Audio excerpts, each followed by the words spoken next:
So what Williamson said is we have to combine command and control in markets in a way that minimizes the failure costs, inevitable failure costs.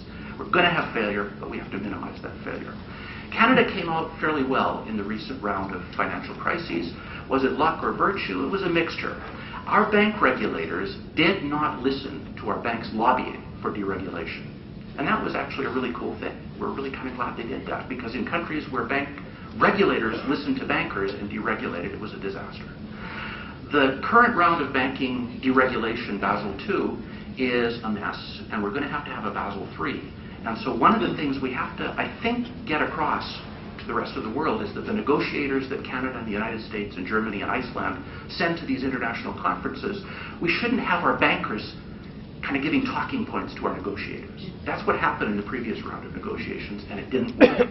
What we need to do is have somebody other than the bankers, maybe even economists, like guys who get shirt grants, telling our negotiators what to do.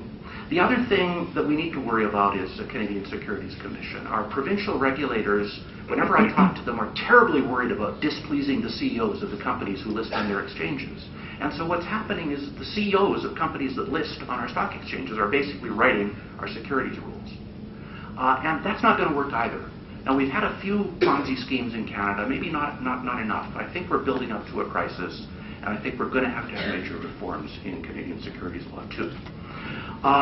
Finally, I'll end on some quotes from Adam Smith. People of the same trade seldom meet together even for merriment and diversion, but the conspiracy ends in a conspiracy against the people. Smith liked capitalism, but he was very suspicious of the capitalists, and we probably should be too.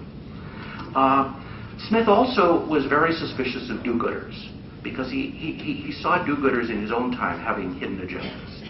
And so he said virtue is more to be feared than vice because its excesses are not subject to the regulation of conscience. Once people believe they're do-gooders, they just go for it.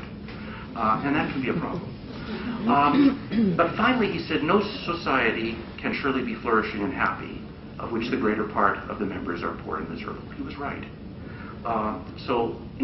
When we look at countries that don't have this sorted out, they don't have stock markets, they don't have viable banking systems, they don't have tax revenues for their governments, they're leaving huge numbers of their populations uneducated and in poverty, and I kind of wonder how many creative geniuses are there standing there kind of being reduced to digging through the ground for edible roots, when they should be kind of building companies, or maybe if their parents had money, they would be going to MIT and learning how to make better microscopes for people in the biological sciences, or coming up with cures for cancer. How much human capital is being wasted because we don't have a financial capital system that gets this right, this balance between markets and command and control.